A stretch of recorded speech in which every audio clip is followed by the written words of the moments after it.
रे जुगे जुगे तुम प्रेमर डोरी रे बंधाए सारा संसार बंधाए सारा संसार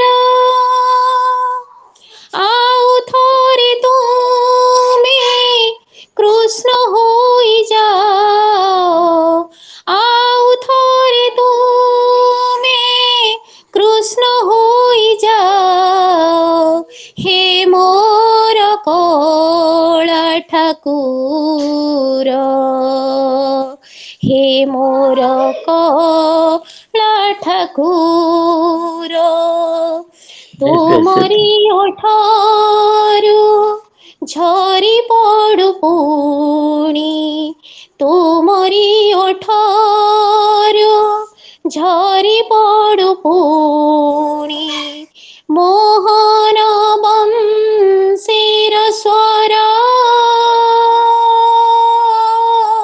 मोहन बंशीर स्वर मोहन बंशीर स्वर धन्यवाद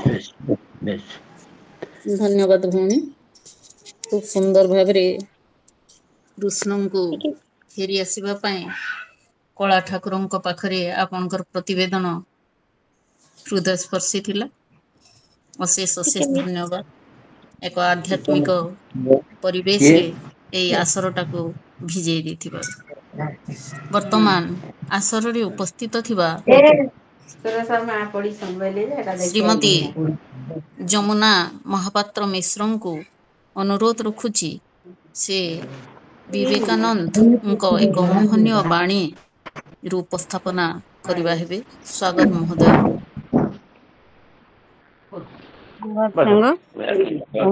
शुभ संध्या पूर्णिमा माघ पूर्णिमा शुभकामना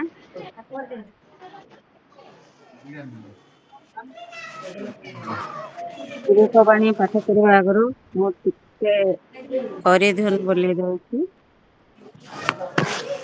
हरि जप हरि भज हरि हरि कली कलु स्मृति जीवा बबू हेबू पारी बोल हरि जप हरि कली कलु स्मृति जीवा बबू हेबू पारी एवं मु विवेकवाणी पाठ करुछि जो सूर्य लक्ष लक्ष जलकणा उपरे प्रतिबिंबित होई प्रत्येक जलकणा उपरे सूर्यर गोटे गोटे संपूर्ण प्रतिकृति सृष्टि करे सही भली सही गोटे आत्मा सही गोटे सत्ता भिन्न भिन्न वस्तुरे प्रतिबिंबित होई नाना रूपे उपलब्धि हेउछन्ति किंतु स्वरूपतः यह एक वास्तविक मु आउ तुमे बोली किछि नहीं सबु एक हुए तो समस्त ही मु किंबा समस्त ही तुमे जेतेबेले विवेकर उदय घटे मनुष्य देखा पाए जे दुईटी वस्तु नहीं केवल गोटे वस्तु अच्छी सेतेबेले से उपलब्धि करे जे से निजे सही अनंत ब्रह्मांड स्वरूप मु पुणी एही परिवर्तनशील जगत मु पुणी अपरिणामी निर्गुण नित्यपूर्ण ओ नित्यानंदमय ज्ञान जोग स्वामी विवेकानंद।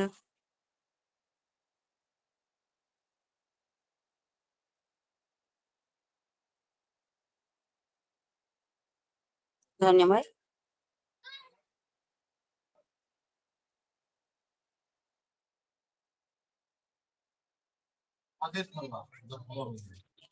आज पावन तिथि ए भव्य बैठक रे सभापतित्व ग्रहण करिथिबा महान व्यक्तित्वर अधिकारी सुवर्णपुर माटीर सुयोग्य संतान से हेउचंती डॉक्टर श्रीजुक्त धीरेन्द्र कुमार नायक। अर्थशास्त्र रे उपाधित्वर पाठ्यक्रम समाप्त करी सिद्धार्थ डिग्री महाविद्यालय बिनकारे ବର୍ତ୍ତମାନ ସେ ଅଧ୍ୟକ୍ଷ ଅଟନ୍ତି। କେବଳ ଅର୍ଥନୀତି ଶାସ୍ତ୍ରରେ ସେ ପାରଙ୍ଗମ ନୁହନ୍ତି, ଅନ୍ୟାନ୍ୟ କ୍ଷେତ୍ରରେ ମଧ୍ୟ ତାଙ୍କର ଅନେକ ପାରଦର୍ଶିତା ରହିଛି।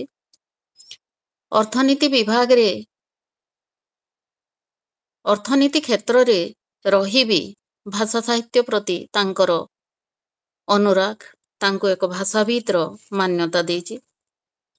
ଆମ ଏଇ ସଂସଦର ପାଠଚକ୍ରରେ ସେ ପୂର୍ବରୁ ସୋନପୁର ଇତିହାସ ଉପରେ ଏକ ସୁନ୍ଦର ଶିକ୍ଷଣୀୟ ବକ୍ତବ୍ୟ ରଖିଥିଲେ।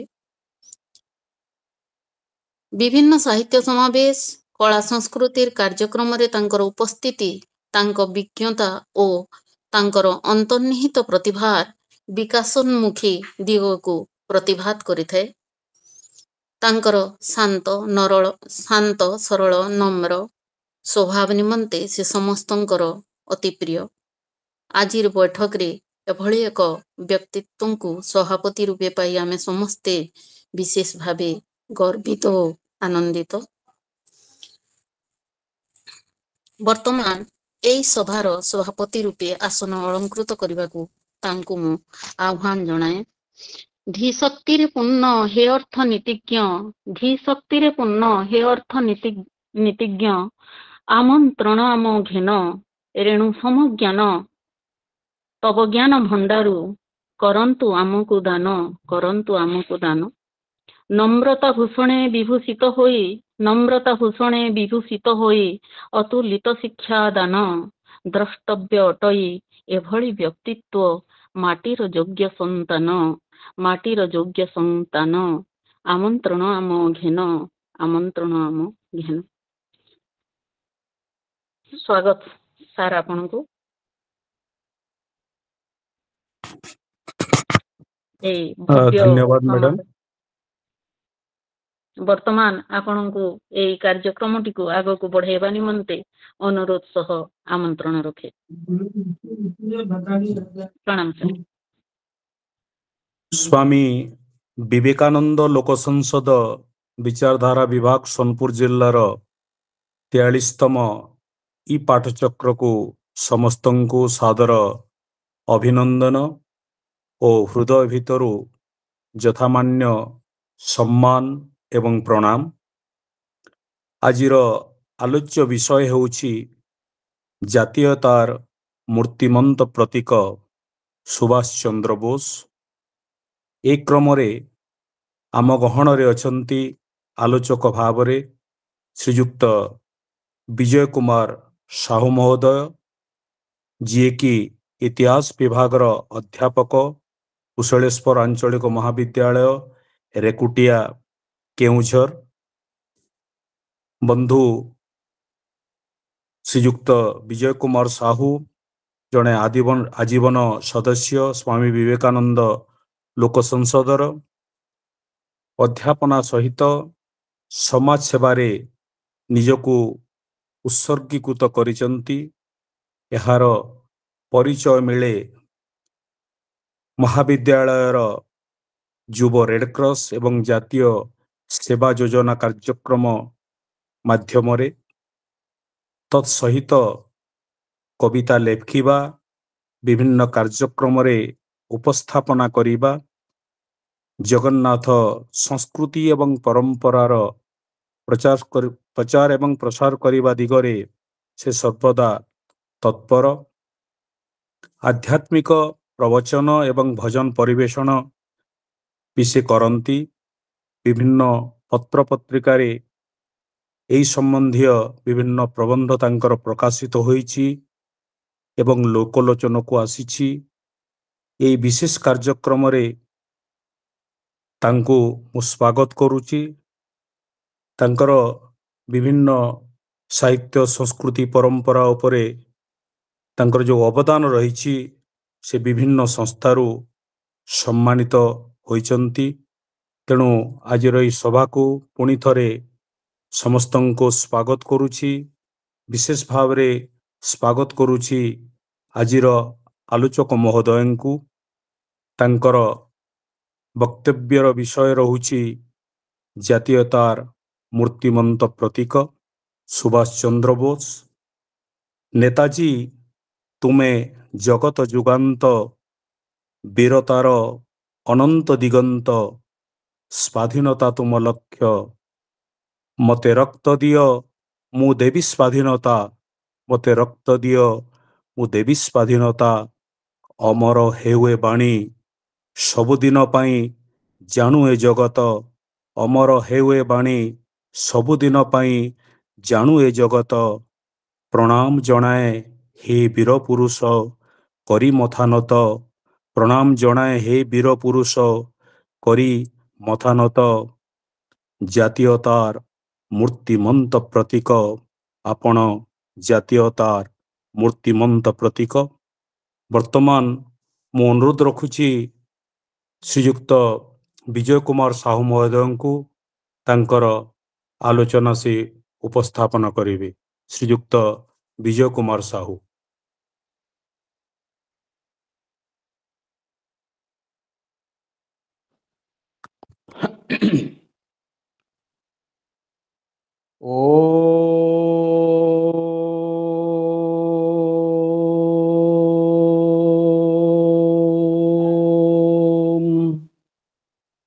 नीलाचल निवासाय नित्याय परमात्मने बलभद्र सुभद्राभ्यां जगन्नाथाय ते नमः। सेई जगतर नाथ जगन्नाथ ओडिया अस्मितार ठाकुर ओडिया पखाल कंसार ठाकुर सारा विश्व ओडिया मानक परिचय देइथिबा से महान कारुणिक महाप्रभु श्री जगन्नाथंक पाद पद्म तले कोटि कोटि प्रणाम जनाऊछि। सारा संसार रे सत्य न्याय धर्म प्रतिष्ठा हेउ से महाप्रभुंक निकट रे प्रार्थना करुछि। आज मोर परम सौभाग्य आज पूर्णिमा आज मध्य संक्रांति एभली एक पवित्र दिवस अवसर रे सोनपुर भली एक आदर्श जिले रे किछि कहिवार सुजोग पाइथिबारु मु समस्त को प्रणाम जनाऊछि भगवान को नैवेद्य ढालुछि। स्वामी विवेकानंद लोक संसद सोनपुर जिला शाखा विचारधारा तरफ आयोजित होइथिबा आज भर्चुआल मोड 43तम ई पाठचक्र जोग देइथिबा सम्मानीय वरेण्य अध्यक्ष डॉक्टर धीरेन्द्र कुमार नायक महोदय मुझे प्रणाम जनाऊछि। परम पूज्य दिव्यात्मा श्रीयुक्त देवेंद्र विजय साहू महोदय तांको भूमिष्ठ प्रणाम करुछि। माननीय संयोजिका नीलकांति पट्टनायक महोदया राज्य संगठन संपादक प्रोफेसर डॉक्टर चित्तरंजन नायक महोदय श्रीमती जमुना महापात्र मिश्र महोदया पूज्य शंकरषण सार माननीय गौरप्रिया मैडम कैलाश सार हरिबंधु सार एमती अनेक विभिन्न स्थान जोग देइथिबा महान पुण्यात्मा माननकु मध्य प्रणाम जनाऊछि। यह सहित राज्यर विभिन्न कोणरू जोग देइथिबा सम्मानीय विज्ञ प्राज्ञ विद्वान ज्ञानी गुणी पंडित शिक्षाविद अध्यापक अध्यापिका छात्र छात्री समस्त को मु शुभेच्छा जनाऊछि।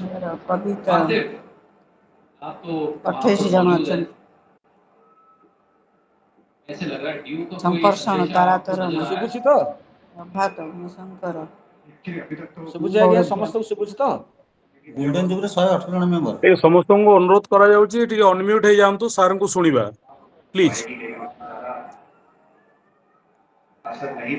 देश और जाति पई जो महान जातीय वीरगण प्राण उत्सर्ग करथिले मंजुषा मैडम टिके म्यूट हे जानतो मंजुषा मैडम सेमानंक मध्य नेताजी सुभाष चंद्र बोस अन्यतम। शिवाजी और राणा प्रतापंक परी भारत मातार जड़े पराक्रमशाली वीर संतान से सुभाषंक भली जड़े सुयोग्य संतान को लाभ करी भारत भूमि धन्या होइछि। से महान जातीय वीरंक जीवनर अमर कहानी भारत इतिहास रे चिर जाजुल्यमान होई रहिबो। 1897 मसीहा जानुआरी मास 23 तारिख दिन आम ओडिशा आम कटक सहरर ओडिया बजार ठारे सुभाष चंद्र बोस जन्म ग्रहण करथिले। तांको पिता जानकीनाथ बोस जने विशिष्ट एडवोकेट थिले वकील थिले। माता तांकर प्रभावती देवी जने महिषी महिला थिले। ତାଙ୍କ ପିତାମାତାଙ୍କର 14 ସନ୍ତାନ ସନ୍ତତି ଥିଲେ ଏବଂ ସୁଭାଷ ହେଉଛନ୍ତି ତାଙ୍କର ନବମ ସନ୍ତାନ। ସ୍ୱାଧୀନତା ସଂଗ୍ରାମର ଅନ୍ୟତମ ମହାରଥୀ ତାଙ୍କର ବଡ଼ ଭାଇ ଶରତ ଚନ୍ଦ୍ର ବୋଷ ଥିଲେ। ବାଲ୍ୟାବସ୍ଥାରେ ସୁଭାଷ 1909 ମସିହାରେ କଟକ ସ୍ଥିତ ରେଭେନ୍ସା କଲେଜିଏଟ୍ ସ୍କୁଲରେ ସେ ପାଠ ପଢ଼ିଥିଲେ।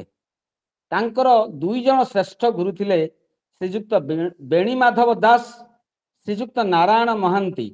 ତାଙ୍କ ଶିକ୍ଷାଦାନ ଏତେ ତାଙ୍କୁ ଭଲ ଲାଗିଥିଲା, ସେ ସବୁଦିନ ତାଙ୍କୁ ମନେ ରଖିଥିଲେ, ତାଙ୍କୁ ଅନେକ ଜୀବନରେ ପ୍ରଭାବ ପକାଇଥିଲେ ବୋଲି ସେ ନିଜେ ମଧ୍ୟ ସେ ଗ୍ରହଣ କରନ୍ତି, ସ୍ୱୀକାର କରନ୍ତି। ତେଣୁ ସେଇଭଳି ଗୁରୁ 2 ଜଣଙ୍କୁ ପାଇ ସେ ନିଜକୁ ଅତ୍ୟନ୍ତ ନିଜକୁ ଗୌରବାନ୍ୱିତ ମନେ କରୁଥିଲେ। 1913 ମସିହାରେ ମାଟ୍ରିକ ପରୀକ୍ଷାରେ ସେ ପାଟନା ବିଶ୍ୱବିଦ୍ୟାଳୟରୁ 2ୟ ସ୍ଥାନ ଅଧିକାର କରି କୃତିତ୍ୱ ହାସଲ କରିଥିଲେ। ସେହି ବର୍ଷ ସେ କଲିକତାର ପ୍ରେସିଡେନ୍ସି କଲେଜରେ ଅଧ୍ୟୟନ ଆରମ୍ଭ କରିଥିଲେ। କିନ୍ତୁ ସେଠାରେ ଜଣେ ଇଂରେଜୀ ପ୍ରଫେସର ଥିଲେ, ସେତେବେଳେ ପାଠ ପଢ଼ାଉଥିଲେ, ଅଧ୍ୟୟନ କରୁଥିଲେ। ବିଶେଷ କରି ଭାରତୀୟ ମାନଙ୍କୁ, କଳା ଲୋକମାନଙ୍କୁ, କଳା ଛାତ୍ର ମାନଙ୍କୁ ସେ ଗୋଟେ ଘୃଣା ଚକ୍ଷୁ ଦେଖୁଥିଲେ, ଅସହିଷ୍ଣୁତା ପ୍ରକାଶ କରୁଥିଲେ, ତାଙ୍କୁ ହଇରାଣ ହରକତ କରୁଥିଲେ। ତେଣୁ ସେଥିରେ ଅତ୍ୟନ୍ତ ଉତ୍କ୍ଷିପ୍ତ ହୋଇ ସୁଭାଷ ଚନ୍ଦ୍ର ବୋଷ ତାଙ୍କ ଉପରେ ଅସଦ୍ ବ୍ୟବହାର କଲେ, ଯୋଉଥିପାଇଁ କି ତାଙ୍କୁ ପ୍ରେସିଡେନ୍ସି କଲେଜ ଛାଡ଼ିବାକୁ ପଡ଼ିଥିଲା। ହେଲେ ମଧ୍ୟ ତାଙ୍କ ଭିତରେ ଯୋଉ ଭାରତୀୟତା, ଯୋଉ ଜାତୀୟତା ଭାବ, ଦେଶ ପ୍ରେମ ପିଲାବେଳୁ ହିଁ ଦେଖା ଦେଇଥିଲା, ଏଥିରୁ ସୂଚନା ମିଳେ। ଏହାପରେ ସେ ସ୍କଟିଶ କଲେଜରେ ପାଠ ପଢ଼ିଲେ। ସ୍କଟିଶ କଲେଜ କଲିକତାରେ ପାଠ ପଢୁଥିବା ସମୟରେ ସେତେବେଳେ ଟ୍ରାମରେ ଯିବା ଆସିବା କରୁଥିଲେ। ସେଥିପାଇଁ ତାଙ୍କ ବାପା ଜାନକୀନାଥ ବୋଷ ତାଙ୍କୁ କିଛି ପଇସା ଦଉଥିଲେ ଗାଡ଼ି ଭଡ଼ା ଦେବା ପାଇଁ। ଏମିତି ଯାଉ ଯାଉକା ଦେଖିଲେ ଜଣେ ଭିକାରୀ ମହିଳା ଅତି କଷ୍ଟ ପାଉଛି। ତେଣୁ ସେ କ'ଣ କଲେ, ସେଦିନ ତାଙ୍କ ପଇସାକୁ ଦେଇଦେଲେ। ଏମିତି ଦେଖିଲେ ସେହି ସ୍ଥାନରେ ସେ ଭିକାରୀ ମହିଳା ଜଣକ ସବୁଦିନ ବସନ୍ତି, ତେଣୁ ବରଂ ସେ ଚାଲି ଚାଲି ଯାଆନ୍ତି ସେ ସ୍କଟିଶ କଲେଜକୁ, କିନ୍ତୁ ସେ ମହିଳାକୁ ଦିଅନ୍ତି। ତେଣୁ ଏଥିରୁ ଜଣାପଡ଼ୁଛି ଚାରିଟି ବିଗିନ୍ସ ଆଟ୍ ହୋମ୍। ମଣିଷର ଦବା ପଣିଆ, ଦାନ ପଣିଆ ତା ପରିବାରରୁ ହିଁ ଶିଖିଥାଏ। ଛୋଟବେଳୁ ସେଇ ଜ୍ଞାନଟା, ସେଇ ଗୁଣଟା, ସେଇ ଚିନ୍ତାଧାରା ତାଙ୍କର ମୂଳରୁ ଥିଲା। ଅନ୍ୟକୁ ଭଲ ପାଇବା, ଅନ୍ୟକୁ ଦେବା ଭଳି ଏ ଗୁଣ ତାଙ୍କର ମୂଳରୁ ଥିଲା ସୁଭାଷ ବୋଷଙ୍କର। ତେଣୁ ଏଇଭଳି ଭାବରେ ସେ 1919 ମସିହାରେ ସ୍କଟିଶ କଲେଜରୁ BA ପାସ୍ କଲେ ଏବଂ ତାଙ୍କ ବାପା ତାଙ୍କୁ ଇଂଲଣ୍ଡର କ୍ୟାମ୍ବ୍ରିଜ ବିଶ୍ୱବିଦ୍ୟାଳୟରେ ପାଠ ପଢ଼ିବାକୁ ପଠାଇ ଦେଲେ ତାଙ୍କୁ। ଏବଂ ସେଠାରେ ଅଧ୍ୟୟନ କରିବା ପରେ 1920 ଖ୍ରୀଷ୍ଟାବ୍ଦରେ ସେ ସେଇଠାରେ ଲଣ୍ଡନ ଠାରେ ICS ପରୀକ୍ଷାରେ 4ର୍ଥ ସ୍ଥାନରେ ରହି ସାରା ଭାରତ ବର୍ଷରେ ସେ ଚମକେଇ ଦେଇଥିଲେ। 4ର୍ଥ ସ୍ଥାନ ରଖିଥିଲେ, ICS ପରୀକ୍ଷାରେ କୃତିତ୍ୱର ସହିତ ପାସ୍ କରିଥିଲେ। ଏବଂ ଏହାପରେ ସେ ଚାକିରି ପ୍ରତି ତାଙ୍କର ବୀତସ୍ପୃହ ଆସିଲା 1921 ଖ୍ରୀଷ୍ଟାବ୍ଦରେ, ଯେତେବେଳେ ମହାତ୍ମା ଗାନ୍ଧୀଙ୍କ ଡାକରାରେ ଅସହଯୋଗ ଆନ୍ଦୋଳନ ଚାଲିଥିଲା। ଭାରତ ବର୍ଷ ଯେତେବେଳେ ପରାଧୀନ, ସେତେବେଳେ ସେ ଗୋଲାମୀ କରିବା ପାଇଁ ଆଉ ଚାହିଁଲେ ନାହିଁ। ଇଂରେଜ ମାନଙ୍କ ଅଧୀନରେ ICS ପରୀକ୍ଷାରେ ବଡ଼ ଚାକିରି ହେଲେ ମଧ୍ୟ ତାକୁ ସେ ଦୂରେଇ ଦେଇଥିଲେ, ଇସ୍ତଫା ଦେଇଥିଲେ 1921 ଖ୍ରୀଷ୍ଟାବ୍ଦରେ। ମହାତ୍ମା ଗାନ୍ଧୀଙ୍କ ଏ ଅହିଂସା ସତ୍ୟ ରୂପକ ଅସ୍ତ୍ର ଦ୍ୱାରା ପରିଚାଳିତ ଅସହଯୋଗ ଆନ୍ଦୋଳନରେ ଯୋଗ ଦେଇ ସେ ତାଙ୍କ ସହିତ ସାମିଲ ହେଲେ। ଏମିତି ଧୀରେ ଧୀରେ ଏ ଅସହଯୋଗ ଆନ୍ଦୋଳନ ଚାଲିଲା ପରେ ଧୀରେ ଧୀରେ ଯେତେବେଳେ ଏ ଅସହଯୋଗ ଆନ୍ଦୋଳନ ସଫଳତା ଆଡ଼କୁ ଯାଉଥିଲା 1922 ଖ୍ରୀଷ୍ଟାବ୍ଦରେ, ସେତେବେଳେ ହଠାତ୍ ଗୋଟେ ଉତ୍ତରପ୍ରଦେଶର ଗୋରଖପୁର ଜିଲ୍ଲାର ଚୌରୀ ଚୌରା ଠାରେ ଗୋଟେ ଇଂରେଜ ପୋଲିସ ଫାଣ୍ଡି ଉପରେ ଭାରତୀୟ ମାନେ ଉତ୍ତ୍ୟକ୍ତ ହୋଇ ତାଙ୍କ ଉପରେ ଯେତେବେଳେ ଲାଠିଚାର୍ଜ ହେଲା, ମାଡ଼ ହେଲା, ଗୁଳି ବର୍ଷଣ ହେଲା, ଉତ୍ତେଜିତ ହୋଇ ତାକୁ ପୋଡ଼ିଦେଲେ। ସେଥିରେ କିଛି ଇଂରେଜ ସୈନ୍ୟ ମରିଗଲେ। ଫଳରେ ମହାତ୍ମା ଗାନ୍ଧୀ ଅସହଯୋଗ ଆନ୍ଦୋଳନକୁ ପ୍ରତ୍ୟାହାର କରି ନେଇଗଲେ। ଫଳରେ ସୁଭାଷ ବୋଷ ଭଳି ସେତେବେଳେ ଜବାହରଲାଲ ନେହେରୁ, ସୁଭାଷ ବୋଷ ଏମାନେ ସେତେବେଳେ ତୁଙ୍ଗ ନେତା ଥିଲେ। ତେଣୁ ମହାତ୍ମା ଗାନ୍ଧୀଙ୍କର ଏ ନୀତିକୁ ସେ ଅତ୍ୟନ୍ତ ନିନ୍ଦା କଲେ, ସମାଲୋଚନା କଲେ ଏବଂ ଭାରତୀୟ ଜାତୀୟ କଂଗ୍ରେସ ଠାରୁ ଦୂରେଇ ରହି ଏକ ସ୍ୱରାଜ ଦଳ ଗଠନ କଲେ। ସେତେବେଳେ ତାଙ୍କର ପଲିଟିକାଲ ଗୁରୁ ଥିଲେ ଦେଶବନ୍ଧୁ ଚିତ୍ତରଞ୍ଜନ ଦାସ ତାଙ୍କୁ ସେ ତାଙ୍କର ରାଜନୈତିକ ଗୁରୁ ରୂପେ ଗ୍ରହଣ କରିଥିଲେ ଏବଂ ପରେ ପରେ 1924 ଖ୍ରୀଷ୍ଟାବ୍ଦରେ ଯେତେବେଳେ ମେୟର ହେଲେ ଚିତ୍ତରଞ୍ଜନ ଦାସ ପ୍ରଥମ କରି ମ୍ୟୁନିସିପାଲିଟି କଲିକତାର, ସେତେବେଳେ ସେହି ସମୟରେ ସୁଭାଷ ଚନ୍ଦ୍ର ବୋଷ ଏକ୍ଜିକ୍ୟୁଟିଭ ଅଫିସର ସେଇ ମ୍ୟୁନିସିପାଲିଟିରେ ହେଲେ। ତେଣୁ ଏସବୁ କାମ ଥିଲେ ମଧ୍ୟ ସେ ଜାତୀୟତାକୁ ଭୁଲି ଯାଇ ନଥିଲେ, ଦେଶ ମାତୃକାକୁ ଭୁଲି ଯାଇ ନଥିଲେ, ଦେଶ ପ୍ରେମକୁ ଭୁଲି ଯାଇ ନଥିଲେ। ସେ ପୁଣି ଲଢ଼ିଲେ, ଚାଲିଲେ କିପରି ଭାବରେ ଦେଶ ଆଗେଇବ, ଦେଶ କିପରି ସ୍ୱାଧୀନ ହେବ। ସେଥିପାଇଁ ଏ ଅହିଂସା ଆଉ ସତ୍ୟ ମାଧ୍ୟମରେ ହୋଇପାରିବନି ବୋଲି ସେ ହୃଦବୋଧ କଲେ ଏବଂ ଯେକୌଣସି ଉପାୟରେ ସ୍ୱାଧୀନତା ଆଣିବା ପାଇଁ ସେ ଚାହିଁଲେ। ହିଂସା ହଉ ଯେକୌଣସି ଉପାୟରେ ଇଂରେଜ ମାନଙ୍କୁ ଭାରତରୁ ହଟେଇବା ପାଇଁ ଚାହିଁଲେ। 1929 ଖ୍ରୀଷ୍ଟାବ୍ଦ ଡିସେମ୍ବର 31 ଠାରେ ଜବାହରଲାଲ ନେହେରୁଙ୍କ ସହିତ ମିଶି କେତେକ ଯୁବକ ବନ୍ଧୁ ସୁଭାଷ ବୋଷ ଲାହୋର ଠାରେ ପ୍ରଥମ ତ୍ରିରଙ୍ଗ ପତାକା ଉଡ଼ାଇଥିଲେ। ସେ 1930 ଖ୍ରୀଷ୍ଟାବ୍ଦ ଜାନୁଆରୀ 26ରେ ସେ ପ୍ରଥମେ ଭାରତର ସ୍ୱାଧୀନତା ଦିବସ ପାଳନ କରିଥିଲେ। ये ସବୁ ତାଙ୍କ ମନ ଭିତରେ ଯୋଉ ଆଗ୍ରହ, ଯୋଉ ଉତ୍ସାହ, ଯୋଉ ଉଦ୍ଦୀପନା, ଯୋଉ ଜାତୀୟତା ଭାବ, ଯୋଉ ଦେଶ ପ୍ରେମ ତାହା ଜଣାଉଛି କେତେ ସେ ଭଲ ପାଉଥିଲେ ଦେଶକୁ। ଦେଶ ପାଇଁ ଜୀବନ ଦେଲା ଭଳି ଅନେକ ସେଇଭଳି ଭାବରେ ଥିଲେ। ସୁଖଦେବ, ଭଗତ ସିଂ, ଏମିତି ଅନେକ ସେ ସମୟର ବିପ୍ଳବୀ ମାନେ ଥିଲେ, ଦେଶ ପାଇଁ ଜୀବନ ଦେବା ପାଇଁ ଆଗେଇ ଆସୁଥିଲେ। ସୁଭାଷ ବୋଷ ମଧ୍ୟ ସେଥିରୁ କମ୍ ନଥିଲେ। ଏହାପରେ 1930 ଖ୍ରୀଷ୍ଟାବ୍ଦ ଯୋଉ ଆଇନ ଅମାନ୍ୟ ଆନ୍ଦୋଳନ ଥିଲା, ମହାତ୍ମା ଗାନ୍ଧୀ ତାଙ୍କ ସହିତ ପୁଣି ମିଳାମିଶା କରି ଆଇନ ଅମାନ୍ୟ ଆନ୍ଦୋଳନରେ ମଧ୍ୟ ଯୋଗ ଦେଇ ସେଥିରେ ମଧ୍ୟ ସେ କାରାବରଣ କଲେ। ଯେହେତୁ ବାରମ୍ବାର ଏ ଭିତରେ 3-4 ଥର କାରାବରଣ କଲେଣି, ତେଣୁ ସେଥିପାଇଁ ତାଙ୍କୁ ଟିବି ଗୋଟେ ରୋଗ ହୋଇଥିଲା। ଯେତେବେଳେ ଯେହେତୁ ଜାଣିଲେ ଟିବି ରୋଗ ହୁଏତ କେତେବେଳେ ତାଙ୍କର ଦେହାନ୍ତ ହେଇଯାଇପାରେ, ତେଣୁ ତାଙ୍କୁ ହୋମ ଆରେଷ୍ଟରେ ରଖାଗଲା, ତାଙ୍କୁ ନଜରବନ୍ଦୀରେ ରଖାଗଲା। ଏହାପରେ କିଛି ଦିନ ଗଲା ପରେ 1930 ଦଶକ ଭିତରେ ସେ ୟୁରୋପ ଚାଲିଗଲେ।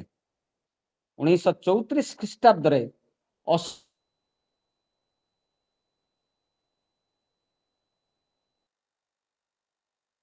ଜଣେ ମହିଳା, ତାଙ୍କ ନାଁ ହେଉଛି ଏମିଲି ସିଙ୍କଲ ଏବଂ ପରବର୍ତ୍ତୀ ସମୟରେ ତାଙ୍କ ଔରସରୁ ଗୋଟେ କନ୍ୟା ଜାତ ହେଲା, ଯାହାର ନାଁ ହେଉଛି ଅନିତା।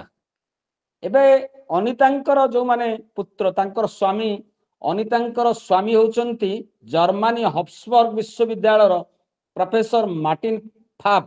ତାଙ୍କୁ ସେ ବିବାହ କରିଥିଲେ। ପରବର୍ତ୍ତୀ ସମୟରେ ତାଙ୍କ କଥାକୁ ଟିକେ କହିଦେଉଛି, ତାଙ୍କର ମାନେ ବଂଶଗତ ଯୋଉମାନେ ଥିଲେ ସୁଭାଷ ବୋଷଙ୍କର ପରବର୍ତ୍ତୀ ସକ୍ସେସର ମାନଙ୍କ କଥା।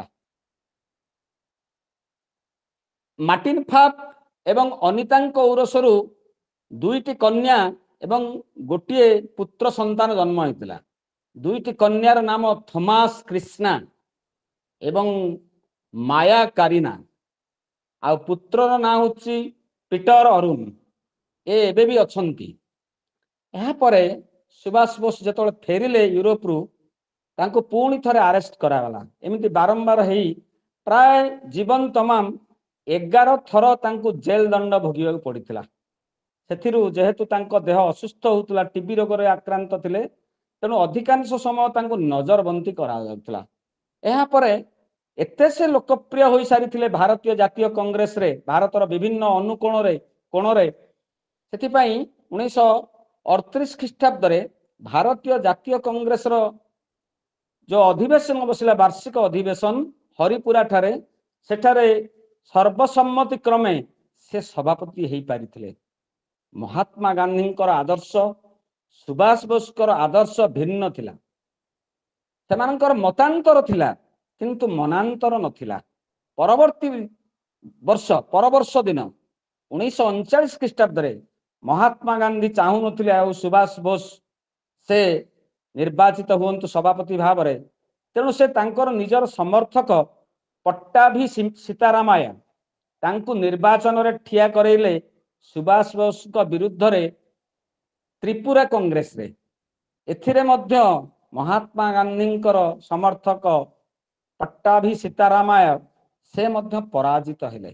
ଏଥିରୁ ଜଣାପଡ଼ୁଛି ମହାତ୍ମା ଗାନ୍ଧୀଙ୍କ ଠାରୁ ମଧ୍ୟ ସୁଭାଷ ଚନ୍ଦ୍ର ବୋଷ ଅଧିକ ଲୋକପ୍ରିୟତା ଅର୍ଜନ କରିଥିଲେ ସେ ସମୟରେ।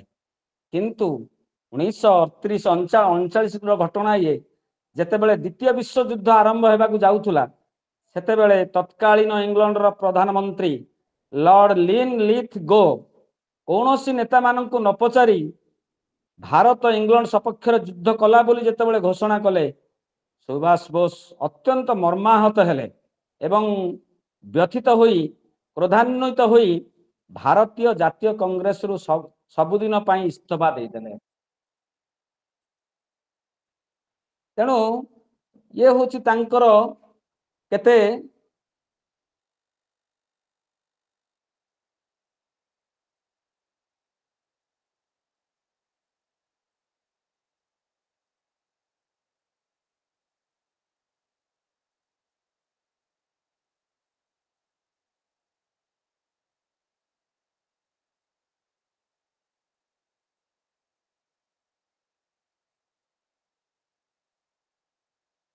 not audible.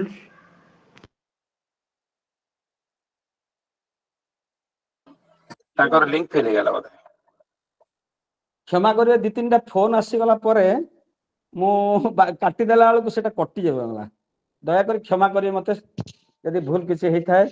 ବାରମ୍ବାର ଫୋନଟା ଆସିଲା ବେଳକୁ ସେ କଟି ଯାଉଛି, ପୁଣି ମତେ ବାଧ୍ୟ ହେଇକି ପୁଣି ଆଉ ଥରେ ଆସିବାକୁ ପଡୁଛି। 1939 ଖ୍ରୀଷ୍ଟାବ୍ଦରେ ଦ୍ୱିତୀୟ ବିଶ୍ୱଯୁଦ୍ଧ ସମୟରେ ଯେତେବେଳେ ଏସବୁ ଘଟଣା ଘଟିଲା ସେ ସବୁଦିନ ପାଇଁ ଭାରତୀୟ ଜାତୀୟ କଂଗ୍ରେସ ଛାଡ଼ିଦେଲେ ଏବଂ ଗୋଟେ ନୂତନ ଦଳ ଗଠନ କଲେ ଯାହାର ନାଁ ହେଉଛି ଫରୱାର୍ଡ ବ୍ଲକ। এই ଫରୱାର୍ଡ ବ୍ଲକ ମାଧ୍ୟମରେ ସେ ଦୁଇଟା ସେ ସମୟର ଖବର କାଗଜ ବାହାର କରିଥିଲେ, ଗୋଟେ ହେଉଛି ସ୍ୱରାଜ ଆଉ ଗୋଟେ ହେଉଛି ଫରୱାର୍ଡ। ଏବଂ ପରବର୍ତ୍ତୀ ସମୟରେ 1939-40 ବେଳକୁ ସେ ଫରୱାର୍ଡ ବ୍ଲକ ନାମରେ ଏକ ଦଳ ଗଠନ କଲେ, ଗୋଟେ ବାମପନ୍ଥୀ ଦଳ ବୋଲି କୁହାଯାଏ, ଯୋଉଟା ସ୍ୱାଧୀନତା ପାଇଁ ଯୁଦ୍ଧ ଦରକାର, ବିପ୍ଳବ ଦରକାର, ସଂଗ୍ରାମ ଦରକାର, ଆନ୍ଦୋଳନ ଦରକାର, ଏ ଅହିଂସା ସତ୍ୟ ଉପରେ ସେ ବିଶ୍ୱାସ କରୁନଥିଲେ।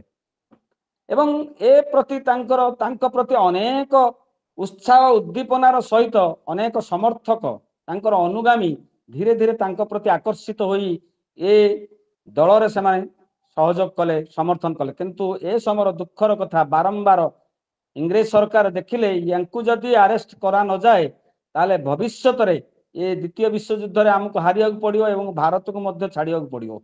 ତେଣୁ ଏହା ଫଳରେ ତାଙ୍କୁ ବାରମ୍ବାର ସେ ସମୟରେ କାରାବରଣ କରିବାକୁ ପଡୁଥିଲା। ସେ ଯାହା ହଉ ଏଇଭଳି ଭାବରେ ଯେହେତୁ ଟିବି ରୋଗରେ ସେ ଆକ୍ରାନ୍ତ ହୋଇଥିଲେ ତେଣୁ ସେଥିପାଇଁ ତାଙ୍କୁ ହୋମ ଆରେଷ୍ଟରେ ରଖାଯାଉଥିଲା, ନଜରବନ୍ଦୀରେ।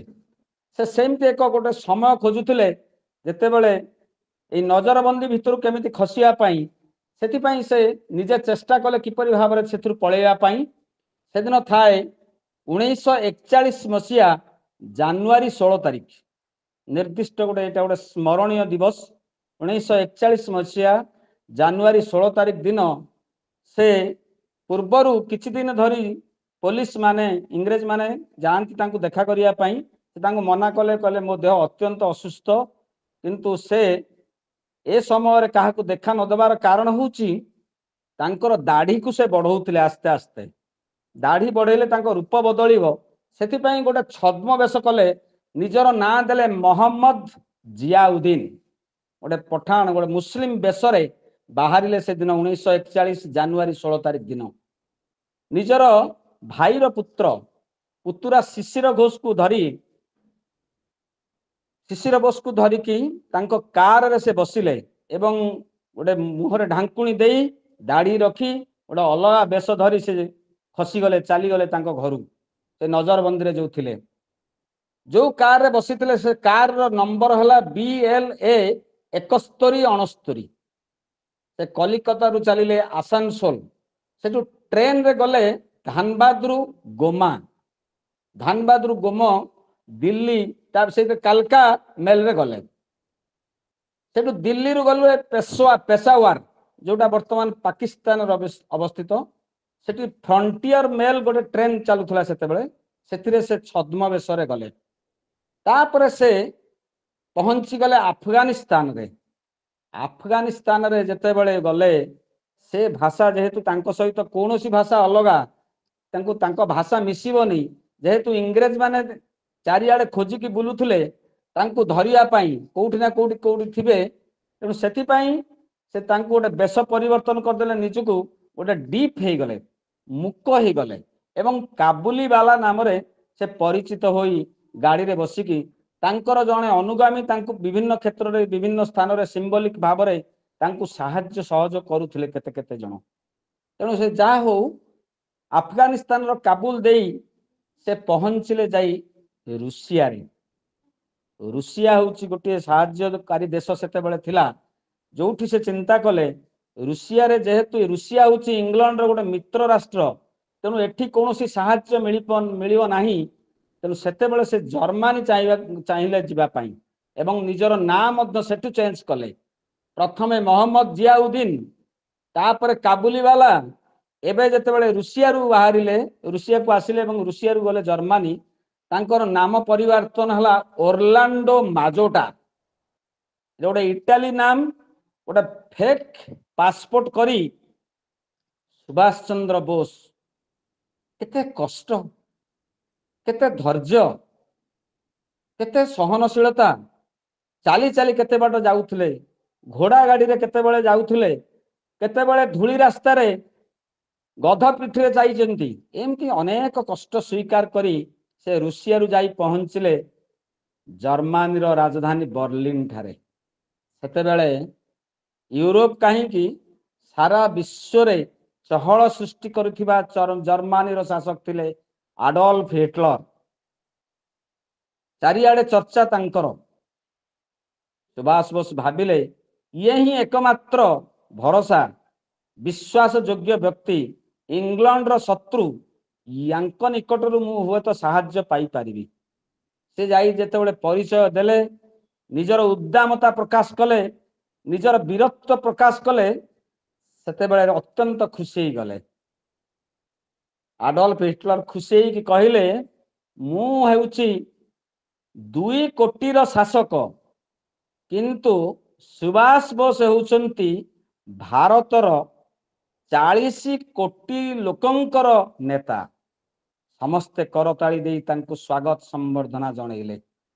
ଏତେ ଦିନ ଧରି 1941 ଜାନୁଆରୀ 16ରୁ 1942 ପର୍ଯ୍ୟନ୍ତ ଯୋଉ ଛଦ୍ମବେଶରେ ଥିଲେ, ସେ ତାଙ୍କର ଅସଲ ସ୍ୱରୂପ ପ୍ରଦାନ କଲେ ଯେତେବେଳେ ହିଟଲର ତାଙ୍କୁ ସାହାଯ୍ୟ କରିବା ପାଇଁ ମାଗିଲେ, ସହଯୋଗ କଲେ ଏବଂ ସେଇଠି ଗୋଟେ ବେତାର ସୃଷ୍ଟି କଲେ, ଆରମ୍ଭ କଲେ ଗୋଟେ ରେଡିଓରେ ସେ ପ୍ରକାଶ କଲେ ଯେ ମୁଁ ସୁଭାଷ ଚନ୍ଦ୍ର ବୋଷ, ମୁଁ ବଞ୍ଚିଛି।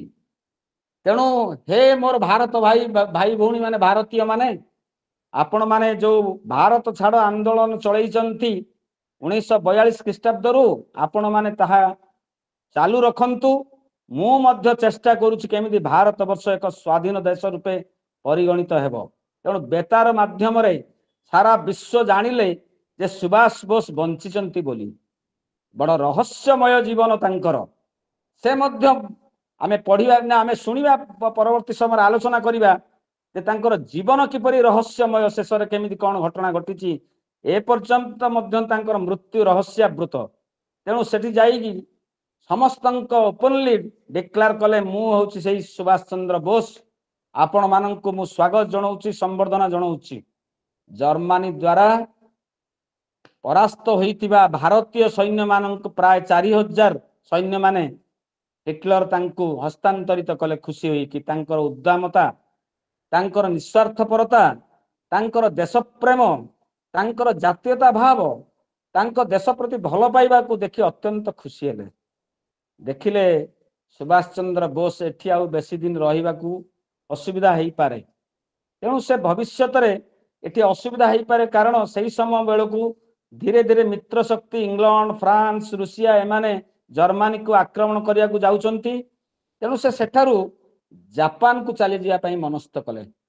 ସେଥିପାଇଁ ସେ ଜାପାନର ବିଭିନ୍ନ ଲୋକଙ୍କ ସହିତ ସେ ତାଙ୍କ ପ୍ରଚେଷ୍ଟାରେ ରହିଲେ, କିପରି ଭାବରେ ତାଙ୍କ ସହିତ ଯୋଗାଯୋଗ କଲେ ଏବଂ ସତକୁ ସତ ଏଥିରେ ମଧ୍ୟ ହିଟଲର ତାଙ୍କୁ ସହଯୋଗ କଲେ। ଗୋଟେ ବୁଡ଼ା ଜାହାଜରେ ଗଲେ। ସେ ଇଂଲଣ୍ଡ ସେତେବେଳେ ଚେଷ୍ଟା କରୁଥିଲା କୋଉ ପଟେ ଦେଇକି ଯାଉଛନ୍ତି, ତାଙ୍କ ସହିତ ଗତିବିଧି ଲକ୍ଷ୍ୟ କରୁଥିଲେ। ଇଂଲଣ୍ଡ ହେଉଛି ନୌବାହିନୀରେ ସବୁଠାରୁ ଶ୍ରେଷ୍ଠ ପୃଥିବୀର, କିନ୍ତୁ ତାଙ୍କୁ ଚକମା ଦେଖେଇ आउ गोटे नाम रे जापान ले पहुंचले जार ना हेतिला मासुदा। मासुदा नाम रे सुभाष बोस जापान रे जाई पहुंचले एवं सेठारे जापान रो शासक थिले जे हिडेकी तोजो तांकु साक्षात करी जापान रे जो माने सब बंदी थिले इंग्रेज मानक सपक्ष रे जापान विरुद्ध रे लड़ाई करतुले प्राय 40,000 बंदी मानंकु तांकर जापान रो शासक तांकु सहयोग कले कहले जाओ तुमर मुख्य शासक आसिले सेते बेलकु आउ जणे महान विप्लवी तांकर नेतृत्व नउतले से होचंते रास बिहारी बोस। किंतु सुभाष चंद्र बोसकर ए उद्दामता ए विरक्त को देखी रास बिहारी बोस तांकु से हस्तांतरित करदिले तांकु मुख्य हिसाब रे एवं सेठारे प्राय 40 रु 50 हजार सैन्य एकत्रित होई तांकु सुसंगठित करी तालीम प्राप्त करी तांको मनरे गोटे उत्साह उद्दीपना ऊर्जा सृष्टि करी सेमानंकु विप्लव करिया पई आगे नेले एवं सतकु सत सिंगापुर ठारे गोटे स्वतंत्र भाव रे सरकार गठन कले एवं यहाँ परे प्रथम करी अंडमान निकोबर रे प्रथम स्वाधीनता दिवस पालन कले 1943 मसीह रे प्रथम करी सेठी अंडमान ठारे से प्रथम स्वाधीनता दिवस पालन करा जायछि। आमे सिना एबे पालन करचंती 1947 मसीहा अगस्त 15 तारिख किंतु प्रकृत रे यह बहु पूर्वरु सुभाष चंद्र बोस प्रथम स्वाधीनता दिवस पालन करथिले तिरंगा पताका उड़ैथिले 1943 डिसेंबर मास रे से जाऊ ना काहे कि से गोटे कथा कहउथिले सब बेले give me blood I will give you freedom मते रक्त दियो मु तुमको स्वाधीनता देबी मुझे खून दो मैं तुमको आजादी दूंगा। ये भितरे मनीष भितरे गोटे किपरि भाव रे गोटे अधिक देशप्रेम भाव उद्दीपना सृष्टि करूथला से समर सैन्य मानक भितरे से गोटे स्वतंत्र भाव रे तार सैन्यर ना सैन्य संगठन रो ना देथिले INA Indian national army Azad Hind फौज। आजाद होचे आमर सबुठारु गुरुत्वपूर्ण जिनस सेति पई से आजाद टाकु गुरुत्व दउथले से कहिले freedom is not given it is taken स्वाधीनता केबे दिया जाए नहीं यह छड़े की निया जाए। जेमिति बाल गंगाधर तिलक जने श्रेष्ठ तुंग नेता थिले से कहउथले freedom is my birthright and I shall have it स्वाधीनता मोर जन्मगत अधिकार मु जेकोसी उपाय हासिल करी से भावना से भावोद्दीपक सुभाष बोस भितर थिला। सुभाष बोस आदर्श थिले स्वामी विवेकानंद तांको आदर्श अनुप्राणित होई निजर धैर्य निजर शक्ति निजर शौर्य निजर वीर्य एक सठिक भाव से सुपरिचालना करी ए भारत वर्ष को एक स्वाधीन राष्ट्र रूपे गठन करिया पई अत्यंत संकल्प करथिले। से संकल्पर धारा भितर रही अप्राण उद्यम करुथिले एवं सफल होउथिले। जीवन तमाम लड़ाई करी प्रति मुहूर्त विपद को सामना कले मध्य तांको भितर जो देशप्रेम जो जातीयता भाव तांको आहुरी आगो को नेबा पई आग्रह प्रकाश करुथला। देह जेते असुस्थ थिले मध्य से टीबी रे आक्रांत थिले मध्य तांको भितरे भारत मातार आखिर लुह को पोछिबा पई भारत मातार आखिरे पुणी हस फुटेबा पई तांको मुहरे हस फुटेबा पई सतत चेष्टि थिले नेताजी सुभाष चंद्र बोस। सेही भली जने महान व्यक्तित्व चेष्टा कले भारत वर्ष को भीतर को प्रवेश करिया पई। भारतर उत्तर पूर्व पटरे मेघालय त्रिपुरा आमर जो पटरे अछंती संगठन संपादक प्रोफेसर चित्तरंजन नायक महोदय सेही पटरे धीरे धीरे भीतर को भारत भीतर को प्रवेश करी भारत को स्वाधीनता आनिबा पई संपूर्ण भूखंड को अधिकार करिया पई गोटे स्लोगान दउथले दिल्ली चलो से थरे कहिदेले जेमिति हजार हजार संख्या रे नारी एवं पुरुष उभय दल मोहन सिंह लक्ष्मीबाई इमति अनेक विभिन्न प्रकार रेजिमेंट तैयारी करी धीरे धीरे भीतर को प्रवेश कले एवं गरिला युद्ध करुथले। କିନ୍ତୁ ଇଂରେଜ ମାନଙ୍କର ଯୋଉ ଆଧୁନିକ ତୋପ ଏବଂ ହେଲିକପ୍ଟର ଏୟାରକ୍ରାଫ୍ଟ ଦ୍ୱାରା ସେଥିରେ ସେମାନେ ହେଲେ ମଧ୍ୟ କଷ୍ଟ ତାଙ୍କ ଉପରେ ଆଘାତ ଦେଲେ ମଧ୍ୟ ଭାଙ୍ଗି ପଡ଼ିନଥିଲେ ସୁଭାଷ ବୋଷ। କିନ୍ତୁ 1945 ମସିହା ଅଗଷ୍ଟ 6 ଏବଂ ଅଗଷ୍ଟ 9 ଯିଏ ଭାରତକୁ ସୁଭାଷ ବୋଷକୁ ଯିଏ ସହଯୋଗ କରୁଥିଲା ଜାପାନ, ଆମେରିକା 2ଟା ଆଟମ ବମ୍ ପକେଇଲା ହିରୋସୀମା ଏବଂ ନାଗାସାକିରେ। ଲିଟିଲ ବୟ ଏବଂ ଫ୍ୟାଟ ମ୍ୟାନ ଏ 2ଟା ବମ୍ ପଡ଼ିବା ପରେ ସେ ଜାପାନ ସରକାର ଆତ୍ମସମର୍ପଣ କଲା। ଫଳସ୍ୱରୂପ ସୁଭାଷ ବୋଷ ମଧ୍ୟ ଏଥିରେ ମଧ୍ୟ ହତୋତ୍ସାହିତ ହୋଇପଡ଼ିଲେ, ଆଉ ସହଯୋଗ ମିଳିଲା ନାହିଁ ବିଭିନ୍ନ କ୍ଷେତ୍ରରେ। ତେଣୁ ତାପରେ ପରେ 1945 ଅଗଷ୍ଟ 18 ତାରିଖରେ ଏରୋପ୍ଲେନରେ ଏୟାର କ୍ରାଶ ହେଲା ବୋଲି କୁହାଗଲା। ତାଇୱାନର ରାଜଧାନୀ ତାଇପେଇରୁ ଯେତେବେଳେ ଗଲା ଏୟାର କ୍ରାଶ ହେଲା ବୋଲି ବା ବିମାନ ଦୁର୍ଘଟଣାରେ ତାଙ୍କର ଦେହାନ୍ତ ହେଲା ବୋଲି କୁହାଯାଏ। କିନ୍ତୁ ତାହା ଆଜି ପର୍ଯ୍ୟନ୍ତ ମଧ୍ୟ ରହସ୍ୟାବୃତ ହେଇକି ଅଛି। କୁହାଯାଏ ଯେଉଁମାନେ ଐତିହାସିକ ମାନେ କହୁଛନ୍ତି ଯେ ସର୍ବପଲ୍ଲୀ ରାଧାକ୍ରିଷ୍ଣନ ପରବର୍ତ୍ତୀ ସମୟରେ ସେ ରୁଷିଆରେ ତାଙ୍କୁ ଦେଖିଥିଲେ। ସେ ସମୟର ତତ୍କାଳୀନ ରୁଷିଆର ରାଷ୍ଟ୍ରପତି ଷ୍ଟାଲିନ ତାଙ୍କୁ ଜାଣିଥିଲେ। ତାଙ୍କର 2 ଜଣ personal doctor R P Sharma, doctor Banerjee ସେ ଜାଣିଥିଲେ ସେ ବଞ୍ଚିଛନ୍ତି ବୋଲି। କାରଣ କାହିଁକି ସେ ଲୁଚୁଥିଲେ? କାରଣ ଯେହେତୁ ଜର୍ମାନୀ ଜାପାନ ହାରିଛନ୍ତି, ତେଣୁ ତାଙ୍କୁ ଗୋଟେ ଇଣ୍ଟରନ୍ୟାସନାଲ କ୍ରିମିନାଲ କରି ତାଙ୍କୁ ହୁଏତ ଫାଶୀ ଦଣ୍ଡ ହେଇଯିବ, ସେଥିପାଇଁ ସେ ଲୁଚି ରହୁଥିଲେ। ଏସବୁ ଭାବନା ରହିଥିଲା ଏବଂ ଏହା ପଛରେ କୁହାଯାଏ, ଐତିହାସିକ ମାନେ ଗବେଷକ ମାନେ କହନ୍ତି ଯେହେତୁ ଯେତେବେଳେ ଭାରତ ବର୍ଷ ସ୍ୱାଧୀନତା ହେଲା ସେତେବେଳେ ଜବାହରଲାଲ ନେହେରୁ ପ୍ରଧାନମନ୍ତ୍ରୀ ହେବା ପାଇଁ ସ୍ଥିର କଲେ। ଯଦି ସୁଭାଷ ବୋଷ ଫ୍ରଣ୍ଟ ଲାଇନ କି ଆସିବେ ହୁଏତ ସିଏ ପ୍ରଧାନମନ୍ତ୍ରୀ ଆସନ ନ ପାଇ ପାରନ୍ତି। ଇଏ ହେଉଛି ବିଭିନ୍ନ ଗବେଷକଙ୍କର ମତ। ତେଣୁ ସେଥିପାଇଁ ରୁଷିଆ ଉପରେ ସବୁବେଳେ ପ୍ରଭାବ ପକାଉଥିଲେ, ପ୍ରେସର ପକାଉଥିଲେ ଯେ ତୁମେ ଧରେଇ ଦିଅ ଇଂଲଣ୍ଡ ପାଖରେ ସେ ସୁଭାଷ ବୋଷକୁ। ଏସବୁ ଭିତିରି କଥା, ଏଥିରେ କେତେ ଦୂର ସତ୍ୟତା ଅଛି ହୁଏତ ମୁଁ ଜାଣିନି, କିନ୍ତୁ ଏସବୁ ବିଭିନ୍ନ ଗବେଷଣାତ୍ମକ ଲେଖାରେ ଅଛି, ଏସବୁ ପ୍ରକାଶ ପାଇଛି। ପରବର୍ତ୍ତୀ ସମୟରେ ଅନେକ କମିଶନ ମଧ୍ୟ ବସିଛି ଏ ସମ୍ପର୍କରେ ଆଲୋଚନା କରିବା ପାଇଁ। ବିଭିନ୍ନ ପ୍ରକାର ଶାହାନୱାଜ କମିଶନ 1956 ମସିହାରେ ଜବାହରଲାଲ ନେହେରୁଙ୍କ ନେତୃତ୍ୱରେ ହେଇଥିଲା, କିନ୍ତୁ ସେଥିରେ କିଛି ଫଳ ନଥିଲା ଏ ସମ୍ପର୍କରେ ଆଲୋଚନା କରିବା ପାଇଁ। ବରଂ ତାଙ୍କର ଫାଇଲକୁ ସୁଭାଷ ବୋଷଙ୍କ ଫାଇଲକୁ ବନ୍ଦ କରିଦିଆଯାଉ ବୋଲି କୁହାଯାଉଥିଲା। ଏବଂ ପରବର୍ତ୍ତୀ ସମୟରେ ମୁଖାର୍ଜୀ କମିଶନ 1969ରେ ବସିଥିଲା, ଯୋଉଥିରେ ସେଠି ମଧ୍ୟ ସେ ସମ୍ପର୍କରେ ଆଲୋଚନା କରାଗଲା। ୟୁପିଏ ଗଭର୍ଣ୍ଣମେଣ୍ଟ ବନ୍ଦ କରିଦିଆଗଲା। କିନ୍ତୁ ଅଧ୍ୟାପକ ଡକ୍ଟର ବିଭୁଧ ରଞ୍ଜନ 26 ଜାନୁଆରୀ 2010ରେ ସିଏ ଗୋଟେ ଓପନ କଲେ ଯେ ଷ୍ଟାର ଏନନ୍ ବେଙ୍ଗଲୀ ଚ୍ୟାନେଲ ଗୋଟେ ଅଛି, ଯୋଉଥିରେ ବ୍ଲାକ୍ ବକ୍ସ ଅଫ ହିଷ୍ଟ୍ରି ଗୋଟେ ଡକୁମେଣ୍ଟ ଅଛି।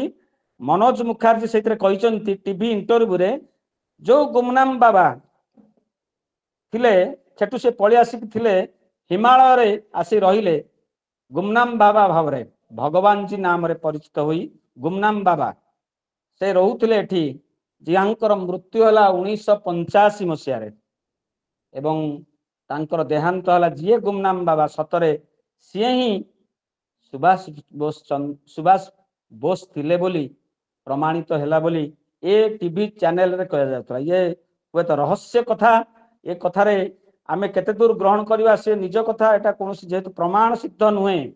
ତେଣୁ ସେଇଭଳି ଜଣେ ମହାନ ଆତ୍ମା, ମହାନ ବିପ୍ଳବୀ, ମହାନ ସଂଗ୍ରାମୀ, ଭାରତ ବର୍ଷର ଜଣେ ଶ୍ରେଷ୍ଠ ବରପୁତ୍ର, ଯାହାଙ୍କୁ ମୁଁ ଶ୍ରଦ୍ଧାଞ୍ଜଳି ଜ୍ଞାପନ କରୁଛି, ପ୍ରଣାମ ଜଣାଉଛି।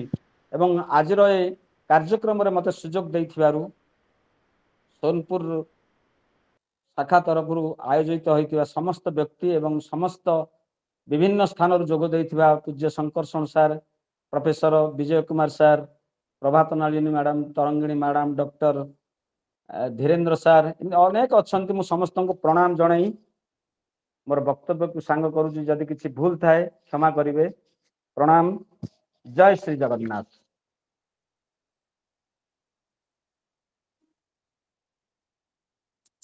बहुत बहुत बहुत धन्यवाद आपको सर।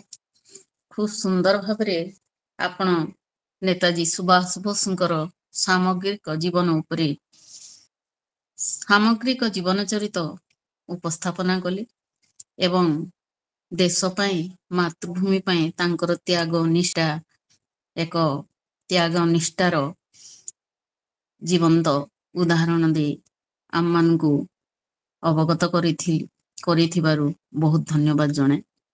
वर्तमान आसर रे उपस्थित थिबा समस्त ज्ञानी गुणी को मु अनुरोध रखे जदि विषय संपृक्त किछि प्रश्न आपण मानक मन भितरे रहिछि ताहा उपस्थापन करिबा। स्वागत सभी को।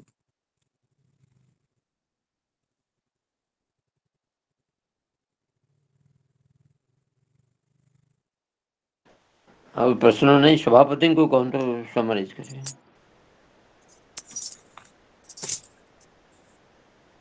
वर्तमान सभापति डॉक्टर श्रीमान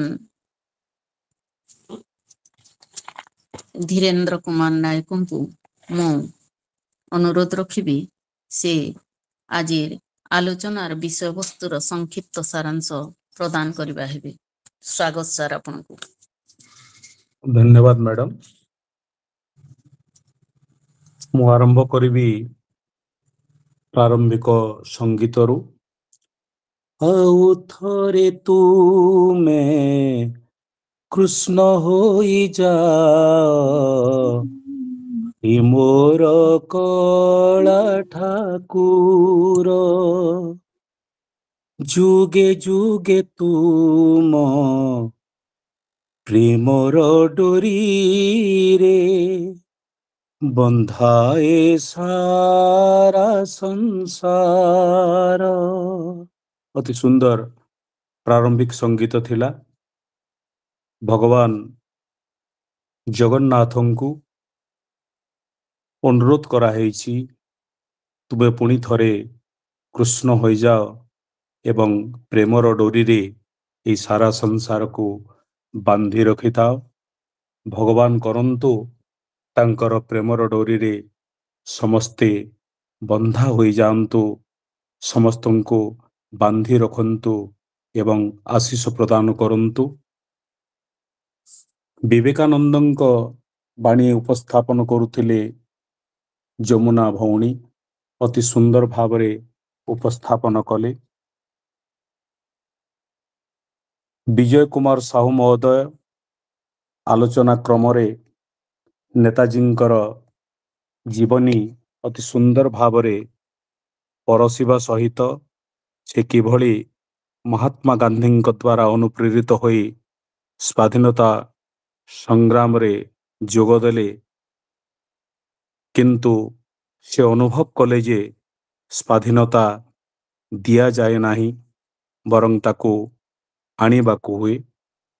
ए प्रसंग रे नेताजी उपरे अति सुंदर तथ्य माने से परिवेषण कले, तांको धन्यवाद जणेबी।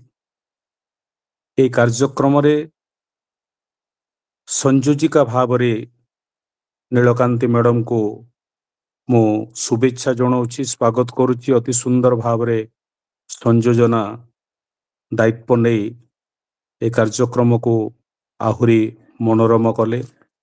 ए कार्यक्रम रे जोग देइथिबा समस्त ज्ञानी गुणी जनन को विवेकानंदंकर चला पथरे उद्बुद्ध होइतिबा समस्त व्यक्ति विशेष मानन को मुनु धन्यवाद जणेबी। आगामी दिन रे एभली विभिन्न कार्यक्रम आमर अनुष्ठित हेउथाउ। स्वामी विवेकानंद सहित जोड़ी होइथिबा व्यक्ति विशेषंक सहित এই କାର୍ଯ୍ୟକ୍ରମରେ ତାଙ୍କର ତଥ୍ୟ ପରିବେଷଣ କରାଯାଉ। ଅତି ସୁନ୍ଦର ତଥ୍ୟ ସବୁ ଆସୁଛି। ମୁଁ ଏସବୁ ଶୁଣିଲା ପରେ ମୋର ମନ ଭିତରେ ସେଇ ଜାତୀୟତାବୋଧର କାହାଣୀ ଗୁଞ୍ଜରିତ ହେଉଥିଲା। ଆଜି ତ୍ରିରଙ୍ଗା ଉଡୁଛି, ଜାତୀୟ ସଙ୍ଗୀତ ଶୁଭୁଛି। ଅନେକ କଷ୍ଟରେ ଆମ ଦେଶ ଆଜି ଏକତ୍ରିତ ହୋଇ ଛିଡ଼ା ହୋଇଛି, ସ୍ୱାଧୀନତାର ସ୍ୱାଦ ଚାଖିଛି। The flag waves high, the anthem rings. The flag waves high, the anthem rings. A song of hope, a voice that sings. Through trial faced and battles won, our nation stands united as one. Bharat ଆଜି ଛିଡ଼ା ହୋଇଛି ଏକତ୍ରିତ ହୋଇ, ଭାରତ ମାତାର ସନ୍ତାନ ହୋଇ ଆମେ ସମସ୍ତେ ନିଜକୁ ଗର୍ବିତ ମନେ କରିବା ଏବଂ ଭାରତ ମାତାର ବିକାଶ ଧାରାରେ ଆମେ ନିଶ୍ଚିତ ଭାବରେ ସମସ୍ତେ ସାମିଲ ହୋଇ ରହିବା, ସାମିଲ ହେବା, ଦେଶକୁ ଆଗକୁ ଆଗେଇବା। ଏହି ଆଶା ଏବଂ ଆକାଂକ୍ଷା ନେଇ ମୋର ସଭାପତିତ୍ୱ ଭାଷଣକୁ ଏଇଠି ବିରତି ଦେଉଛି। ପୁଣି ଥରେ ସମସ୍ତଙ୍କୁ ହୃଦୟ ଭିତରୁ ସମ୍ମାନ ଏବଂ ପ୍ରଣାମ ଜଣାଉଛି। ଧନ୍ୟବାଦ ସାର୍, ଆପଣଙ୍କର ବକ୍ତବ୍ୟ ଖୁବ ସୁନ୍ଦର ଥିଲା ଏବଂ ହୃଦୟସ୍ପର୍ଶୀ ଥିଲା। ବର୍ତ୍ତମାନ ଧନ୍ୟବାଦ ଅର୍ପଣ କାର୍ଯ୍ୟକ୍ରମକୁ ଆଗେଇ ନେବାକୁ ଆସରରେ ଉପସ୍ଥିତ ଥିବା ଶ୍ରୀମତୀ ତରଙ୍ଗିନୀ ମହାପାତ୍ରଙ୍କୁ ଅନୁରୋଧ ରଖେ, ମହୋଦୟା ଧନ୍ୟବାଦ ପର୍ବକୁ ଆଗେଇ ନେବେ। ସ୍ୱାଗତ ତରଙ୍ଗିନୀ।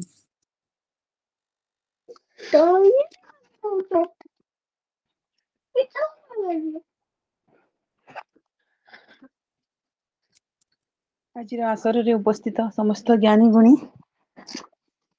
ଜଣଙ୍କୁ ମୋର ହୃଦୟରୁ ପ୍ରଣାମ ଓ ସମସ୍ତଙ୍କୁ ଅଭିନନ୍ଦନ। ପ୍ରଥମେ ମୁଁ ଧନ୍ୟବାଦ ଦେବି ଆସରରେ ଉପସ୍ଥିତ ଥିବା ସମସ୍ତ ଜିଲ୍ଲାର ସଦସ୍ୟ ଭାଇ ଭଉଣୀ ମାନଙ୍କୁ, ଯେଉଁମାନେ କି ଆଜିର ଆସରକୁ ସଫଳ ହେବାରେ ସାହାଯ୍ୟ କରିଛନ୍ତି, ସେଥିପାଇଁ ସମସ୍ତଙ୍କୁ ବହୁତ ବହୁତ ଧନ୍ୟବାଦ।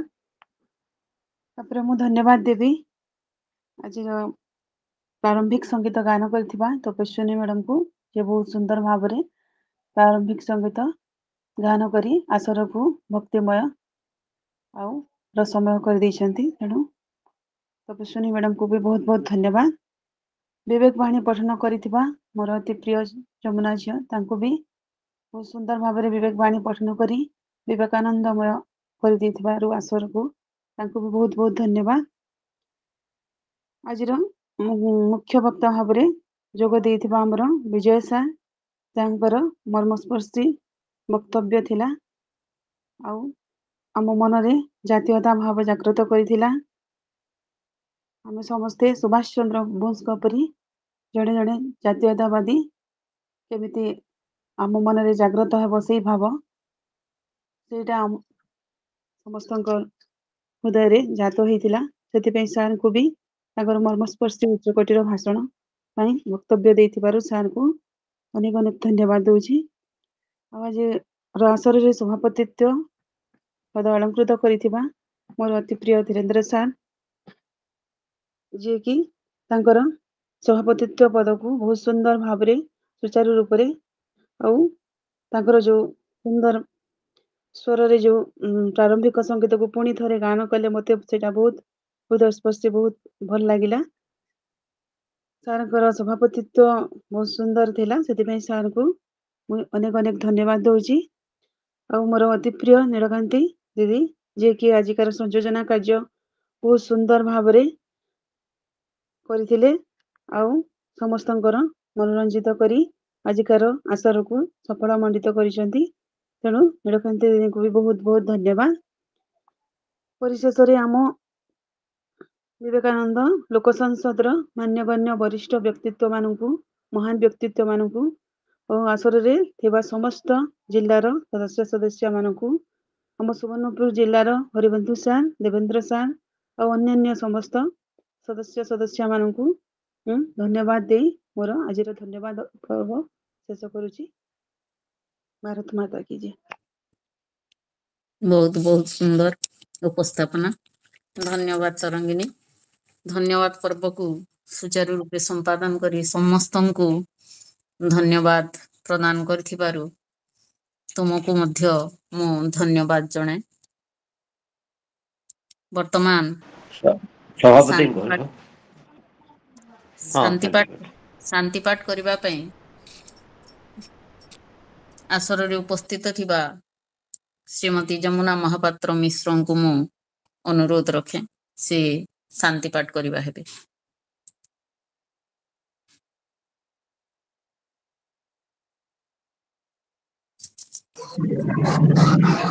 ଯମୁନା ଅଛନ୍?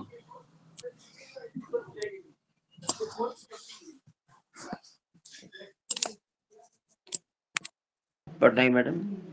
ହଁ ବୋଧେ ନାଇଁ ନ। ତ ମୁଇଁ କହିଦଉଛେ। ହଁ ହଁ ଓମ୍ ପୂର୍ଣ୍ଣମଦ ପୂର୍ଣ୍ଣମିଦಂ ପୂର୍ଣ୍ଣାତ୍ ପୂର୍ଣ୍ଣମୁଦଚ୍ୟତେ ପୂର୍ଣ୍ଣସ୍ୟ ପୂର୍ଣ୍ଣମାଦାୟ ପୂର୍ଣ୍ଣମେବାବଶିଷ୍ୟତେ। ओम शांति शांति शांति। हरि ओम। सभापति भंगर आदेश देले। ଧନ୍ୟବାଦ ଜଣେ।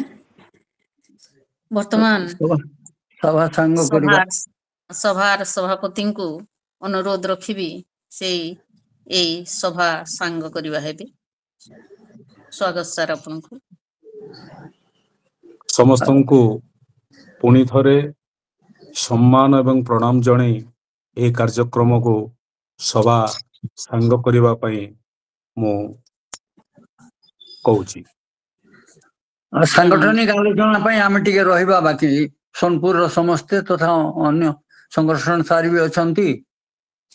ଆମେ ସାଂଗଠନିକ ଆଲୋଚନା ପାଇଁ ଟିକେ କିଛି ସମୟ ଆଲୋଚନା କରିବା।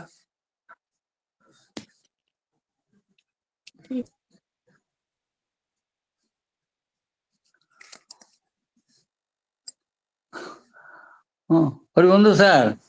ହଁ ସାର୍। ହଁ ସମସ୍ତଙ୍କୁ ଟିକେ ନିବେଦନ ଆମର ସଭ୍ୟ ସଂଖ୍ୟା ଟିକେ ବଢାଇବା ପାଇଁ। ହଁ ବେଶ ଆମର ମୁଖ୍ୟ ସମସ୍ୟା ହେଲା ସଭ୍ୟ ସଂଖ୍ୟା ଟିକେ ବଢେଇବାର ଲାଗି ସମସ୍ତେ ଚେଷ୍ଟା କରିବା। ଆଉ ଆମେ ଯୋଉ ସଭ୍ୟ ମାନେ ନେଇଛୁ ବି ସେଥିରୁ ବହୁତ ନିଷ୍କ୍ରିୟ ହେଇଯାଉଛନ୍ତି। ଆଉ ସେମାନେ ଆଗ୍ରହ ଦେଖାଉନାହାନ୍ତି। ପ୍ରଥମରୁ ଆଗ୍ରହ ଦେଖେଇଲେ ଏବେ ପୁରା ସେମାନେ ନିଷ୍କ୍ରିୟ ହେଇଯାଉଛନ୍ତି। ସେଥିପାଇଁ ଆମେ କିଛି ନୂଆ ସଭ୍ୟ ନେଲେ ଆଉ ସମସ୍ତେ ତରଙ୍ଗିଣୀ ମଧ୍ୟ ଟିକେ ଚେଷ୍ଟା କରିବେ। ଧୀରେନ୍ଦ୍ର ସାର୍ ବି ଚେଷ୍ଟା କରିବେ। ଆଉ ଆମେ ବି ଚେଷ୍ଟା କରୁଛୁ। ଆମେ ବି ଚେଷ୍ଟା କରମା ସମସ୍ତେ ଚେଷ୍ଟା କରି ଆଉ ଆମେ ଟିକେ ବଢେଇବା ଆଉ। କିଛି ଜଣ ଏଡ କଲେ ଯାଇକିରି କିଛି ଜଣଙ୍କୁ ସଂଯୋଗ କଲେ ଯାଇକିରି ଆମର ଏଇଟା ସଫଳ ହେଇପାରିବ ଆଉ କାର୍ଯ୍ୟକ୍ରମ ଗୁଡାକୁ ଠିକ ଭାବରେ ଆମେ କରିପାରିବା। ଆଉ ଶଙ୍କର୍ଷଣ ସାର୍ କିଛି ଉପଦେଶ ଦିଅନ୍ତୁ ସାର୍।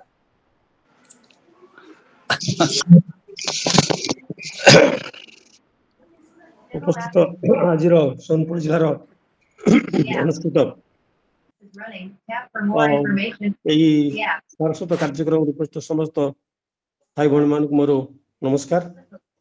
ଆଉ ଆଜିର ସଂଯୋଜନା ସଭାପତି ମହୋଦୟ ଏବଂ ଆମର ବକ୍ତାଙ୍କର ପ୍ରତ୍ୟେକ କାର୍ଯ୍ୟ ସୁରୁଖୁରୁରେ ପରିଚାଳିତ ହୋଇଥିବାରୁ ବେଶ ଧନ୍ୟବାଦ ଦଉଛି। ଆଉ ସାର୍ ଆମର ଆଗକୁ ଆପଣଙ୍କ କାର୍ଯ୍ୟକ୍ରମ ଭିତରେ ଆମର ଉଦ୍ବୋଧନୀ କାର୍ଯ୍ୟକ୍ରମ ଆପଣଙ୍କର ସରିଥିବ। ତେଣୁ ଆପଣ ଏପ୍ରିଲ 1 ପହିଲା ଅଛି ଉତ୍କଳ ଦିବସ ତାକୁ ପାଳନ କରିବା ପାଇଁ ପଦକ୍ଷେପ ଟିକେ ନେବେ ଏବଂ ସେଇଥିରେ ବି ଆପଣ ଜିଲ୍ଲାବାରୀ ଯୋଉ ଆମର କାର୍ଯ୍ୟକ୍ରମ ଅଛି ଜିଲ୍ଲା ଆମେ ଯେମିତି ହେଲା ବିଭିନ୍ନ ଇ ମାଧ୍ୟମରେ ଆମେ ସଂଗଠିତ ହେଇଥିଲେ ସେଇଭଳି ଜିଲ୍ଲାବାରୀ ଗୋଟେ କାର୍ଯ୍ୟକ୍ରମ ଯୋଉଟା ଆପଣ ବର୍ତ୍ତମାନ କହୁଥିଲେ ସଭ୍ୟ ସଂଖ୍ୟା ବୃଦ୍ଧି କରିବା ପାଇଁ ତେଣୁ ଫିଜିକାଲି ଆମେ ଗୋଟେ ଦିନ କୋଉଠି ବସିବା ସେଟାକୁ ଏପ୍ରିଲ ପହିଲା ଦିନ 2ଟା ମିଟିଂ କଲେ ଭଲ ହବ ବୋଲି ୟା ପୂର୍ବରୁ ଆମର ଚିତ୍ତରଞ୍ଜନ ବାବୁ କହୁଥିଲେ। ତେଣୁ ଆପଣ ଏପ୍ରିଲ 20 ଭିତରେ ଏଟା 2ଟା କାର୍ଯ୍ୟକ୍ରମ କଲେ ଭଲ ହବ ନହେଲେ ଗୋଟେ କାର୍ଯ୍ୟକ୍ରମ କଲେ ଆପଣଙ୍କ ସୁବିଧା ଯୋଉଟା ହବ ସେଇଟା କଲେ ଏପ୍ରିଲ ପହିଲା ଦିନଟା ସେଇଟା କାର୍ଯ୍ୟ ହବ ଏବଂ ସେକେଣ୍ଡ ସିଟିଂ ଟା ଜିଲ୍ଲାର ସଭ୍ୟମାନଙ୍କର ବୈଠକ ହବ। ତେଣୁ ସେଇ ଅନୁସାରେ ଟିକେ କାର୍ଯ୍ୟ କଲେ ଆଉ ସଭ୍ୟ ସଂଖ୍ୟା ବଢ଼ିବା ପାଇଁ ଆପଣ ଯୋଉଟା କହୁଛନ୍ତି ସେ ନିଶ୍ଚିତ ଭାବରେ ତ ସ୍ୱାଗତ ଯୋଗ୍ୟ। ଆଜିକାଲି ତ ଆମେ ଦେଖୁଛେ ଆପଣ ଦେଖନ୍ତୁ ଆମର 600-700 ସଭ୍ୟ ହେଇକି ସୁଦ୍ଧା ବି ଏଇଠି ଆପଣଙ୍କର ଯୋଉ 25 ଜଣ ଥିଲେ ଆପଣଙ୍କର ଏଇ ମିଟିଂରେ, ତେଣୁ ସକାଳେ ମଧ୍ୟ 50-60 ହଉଛେ ଏବଂ ଏବେ ମଧ୍ୟ ଉପରଓଳି ମଧ୍ୟ ଆମେ ପ୍ରତି ବୈଠକରେ ପ୍ରାୟ ସବୁଦିନ ରହୁଛି, ଦେଖୁଛେ ପ୍ରାୟ ସେଇ 20-30 ଯଦି କୋଉଠି ଦିନ ଟିକେ କଲେଜର ସେମାନେ ଅଛନ୍ତି ସେମାନେ ଯଦି ଟିକେ ପିଲାମାନଙ୍କୁ ଉଦ୍ବୋଧନ କରିଥାନ୍ତି ତାହେଲେ ସେମାନଙ୍କ ସଂଖ୍ୟାଟା ବଢୁଛି। ତେଣୁ ଯାହା ହଉ ପଛେ ସଂଖ୍ୟା ଯେତିକି ହଉନା କାହିଁକି ଆମେ ତ ନିଶ୍ଚିତ ଭାବରେ ଆମ କାମ ସମ୍ପାଦନ କରିବା, ଯେହେତୁ ଆମେ ଏଇ ସଂଗଠନରେ ରହିଛେ ଏବଂ ସଂଗଠନଟା ମୋର ଏବଂ ସଂଗଠନଟା ଆମର ବୋଲି ଭାବିକିରି ଆମେ ପ୍ରତ୍ୟେକ କାର୍ଯ୍ୟ ଆପଣ ଯେଭଳି ଭାବରେ ସକାଳେ ରହୁଛନ୍ତି ରହୁଛନ୍ତି, ତେଣୁ ସମସ୍ତଙ୍କୁ ମୁଁ ବିଶେଷ ଭାବରେ ନିବେଦନ କରିବି ଆପଣ ସବୁଦିନ ସକାଳେ ଏବଂ ସନ୍ଧ୍ୟାବେଳେ ସମୟକୁ ଦେଇକରି ଆପଣଙ୍କ ସମସ୍ତ ଅମୂଲ୍ୟ ସମୟକୁ ଦେଇକରି ଟିକେ ରହିଲେ ଏଟା ଆପଣଙ୍କର ଉପକାର ଟିକେ ହବ। ଆଉ ବିଶେଷ ତାର କିଛି କହୁନି, ମତେ କହିବାକୁ ସୁଯୋଗ ଦେଇଥିବାରୁ ଆପଣଙ୍କୁ କୃତଜ୍ଞତା ପ୍ରକାଶ କରୁଛି। ଆଜିର ଆଲୋଚନା ବହୁତ ଅତି ଧନ୍ୟବାଦ, ଉତ୍ସବ ହେଇଥିଲା। ବହୁତ ହରିବନ୍ଧ ଧନ୍ୟବାଦ, ନମସ୍କାର ସାର୍, ଧନ୍ୟବାଦ, ସମସ୍ତଙ୍କୁ ନମସ୍କାର। ନମସ୍କାର। ଆଜ୍ଞା ଦେବେନ୍ଦ୍ର ବାବୁ, ଆପଣ ଆମର ତ ଦେଖନ୍ତୁ ଆପଣ ଅଛନ୍ତି ଆମେ 8 ଜଣ, ଆପଣଙ୍କ ଜିଲ୍ଲାରୁ ସମସ୍ତେ ଅଛନ୍ତି, ମୁଁ ଆମ ଏଥିରୁ ଜଣାଉଛି ହରିବନ୍ଧ ଆପଣ ସୁରେନ୍ଦ୍ର ବାବୁ, ତାରିଣୀ ବାବୁ, ମଧୁବେନ୍ଦ୍ର ଆପଣ ସେତିକି ରହୁଛନ୍ତି। ତେଣୁ ଆପଣ ଚିନ୍ତା କରିବେ ସେ ଗୋଟେ ଫିଜିକାଲି ମିଟିଂ ସେ ତା ଭିତରେ କରିକିରି ଆଉ ଟିକେ ସଂଖ୍ୟା ବୃଦ୍ଧି କରିବା ପାଇଁ ଆପଣ ଆଜ୍ଞା ସାର୍ ଆଜ୍ଞା ଆଚ୍ଛା, ହଁ ସାର୍, ହଁ।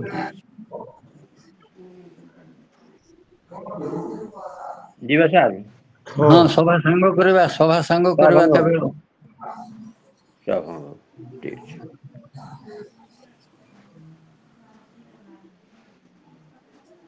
ହଁ, ବର୍ତ୍ତମାନ ସଭା ସାଙ୍ଗ କରିବା ତାହେଲେ ବର୍ତ୍ତମାନ ଆଉ ସହ ସାଙ୍ଗ କରନ୍ତୁ ହରିଓମ ହରିଓମ ଭଦ୍ରାଣୀ ପର୍ଯ୍ୟନ୍ତ ହଁ ଓମ୍ ଶାନ୍ତି, ହଁ ଶୁଭରାତ୍ରି ହଁ ଶୁଭରାତ୍ରି ସମସ୍ତଙ୍କର ଜୟ ଗୁରୁ ଆଜ୍ଞା।